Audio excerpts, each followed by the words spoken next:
Boa tarde, pessoal. Nós vamos falar sobre a divisão política e regional do Brasil. Então, do começo da colonização portuguesa até os dias atuais, o Brasil passou por quatro grandes períodos de organização política e administrativa.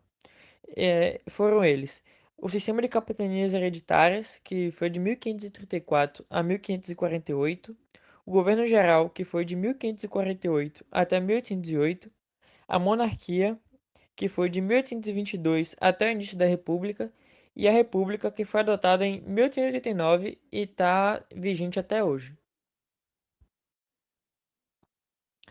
Vamos começar pelas capitanias hereditárias. Esse sistema foi adotado a partir de 1534, no qual o poder era descentralizado e atribuído aos donatários, que administravam espaços desarticulados entre si, pois naquela época havia uma precariedade de transportes e comunicações.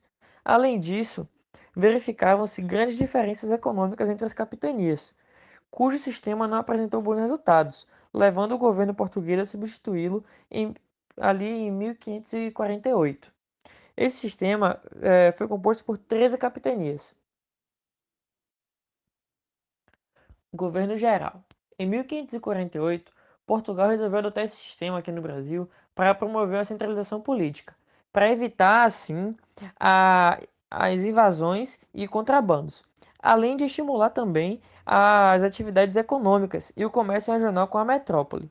O Brasil foi administrado pelos governadores gerais, nomeados pela coroa portuguesa, e esse período do governo geral durou até 1808. Monarquia. A monarquia foi estabelecida em 1822 com a independência do Brasil. Ela durou até 1889, quando o Brasil foi proclamado uma república. O período foi marcado por uma forte centralização política e administrativa, definida na Constituição de 1824, com um Estado unitário e com a instituição de quatro poderes: o poder legislativo, executivo e judiciário, e o moderador. Sugerido pelo escritor francês Benjamin Constant, o poder moderador existiu apenas no Brasil, ao longo do século XIX, após a dissolução da Assembleia Constituinte. República. Ela foi adotada a partir de 1889. Nesse sistema, o princípio de união entre os entes federativos conserva a autonomia dos estados. Assim, tanto o governo federal quanto o estadual atuam diretamente sobre o povo. Atualmente, há no Brasil uma república federativa composta por 26 estados e um Distrito Federal. Vamos falar do Brasil e suas regionalizações. A análise regional pode ser baseada em critérios naturais, como clima e vegetação, bem como em fatores políticos, econômicos, sociais, culturais, históricos e administrativos. No início, os geógrafos procuraram definir o conceito de região com base em elementos naturais, colocando o ser humano como um elemento passivo. Com a evolução da geografia, o espaço começou a ser interpretado sob a ação dos elementos naturais modificados pela ação humana. Com isso, o ser humano tornou-se um elemento atuante, que dispõe da capacidade de se adaptar e alterar o espaço. Para possibilitar um estudo adequado de um país com dimensões continentais como o Brasil, precisamos regionalizá-lo. E compreende-se por regionalização a divisão de um grande espaço, com critérios previamente estabelecidos, em áreas menores que passem a ser chamadas de regiões, que apresentam características distintas entre si. A regionalização contribui para que o poder político-administrativo melhore o sistema de coleta de informações e auxilie no desenvolvimento de projetos econômicos e sociais, a fim de conhecer os entraves e as perspectivas de cada área. Dito isso, a divisão regional liga-se diretamente ao sistema de produção capitalista, que busca, na divisão do trabalho, estabelecer um processo contínuo de regionalização e descentralização da produção nos espaços. Ao longo da história do Brasil, foram desenvolvidas várias divisões regionais, e os critérios de regionalização eram definidos de acordo com os interesses de cada período.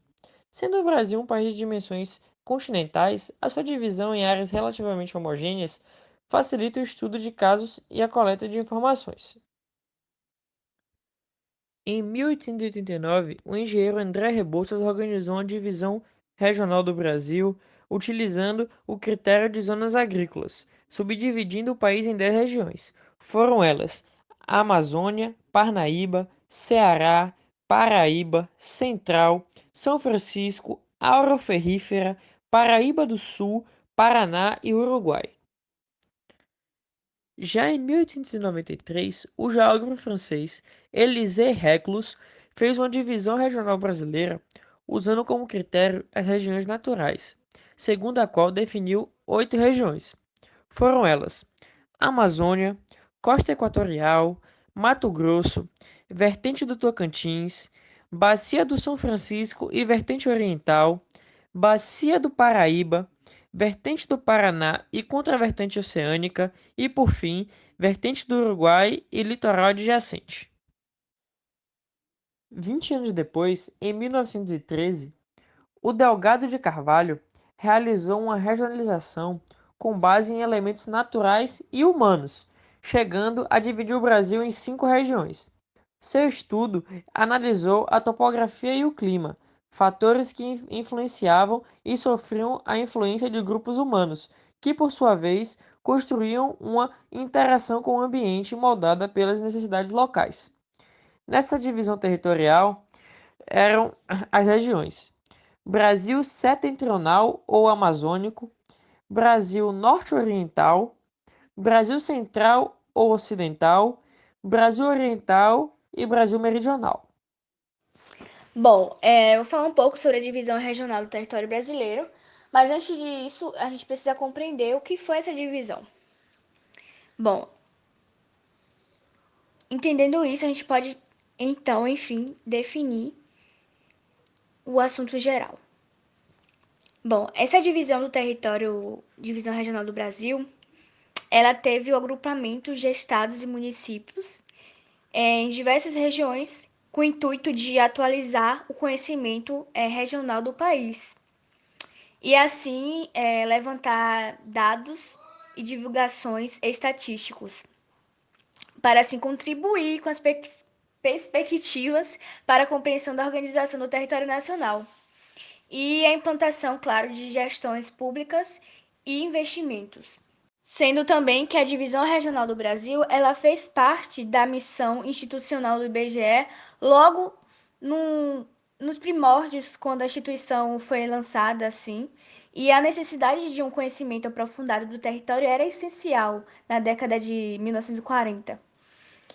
E assim a sua interação das divisões, a própria noção de planejamento como foi o suporte da ideia de desenvolvimento que passou a demandar elaborações de divisões regionais mais detalhadas do país e assim ficou melhor para as pessoas poderem agrupar os municípios, os órgãos responsáveis e assim tendo as divisões como hoje nós conhecemos e vemos nossos municípios e estados também. Já no século XX, o IBGE ele propôs algumas divisões regionais que contemplou assim os conceitos de zonas fisiográficas em microrregiões e mesorregiões homogêneas também. Bom, as mesorregiões e microrregiões geográficas foram definidas em 1990, nessa década mais ou menos. E além disso, existiram diversos artigos que foram publicados na Revista Brasileira de Geografia, retratando a regionalização do país. Bom, e a divisão do IBGE nas divisões regionais, eles estabeleciam, como é que eu posso dizer, as diversas escalas de abrangência que agregou as diversas regiões que são caracterizadas como físicas do território brasileiro e institucionalizadas com a denominação que hoje nós conhecemos como região norte, região meio norte, região nordeste ocidental, região norte, nordeste oriental, região leste setentrional, região leste meridional, região sul e também a região centro-oeste.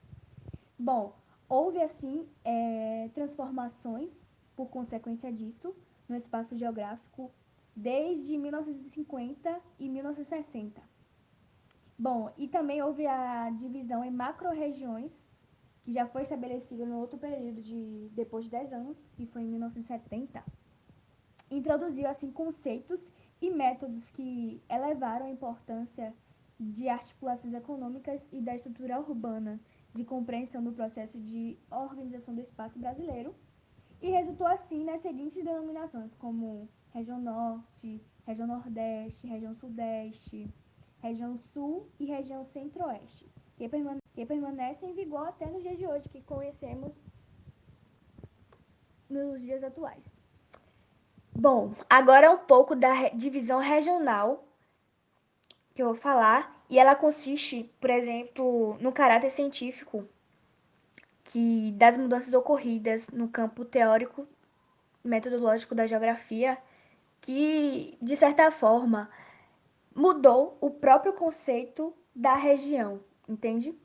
E assim, houve diversos modelos de divisão regionais adotadas pelo próprio IBGE, que ao longo dos anos ela foi estabelecida em diversas diferentes, por exemplo, diferentes conceitos, que de maneira sintética, assim, posso resumir, trazendo assim uma nova diversidade natural, econômica, cultural, social e também política, que agora a gente já conhece no território nacional brasileiro.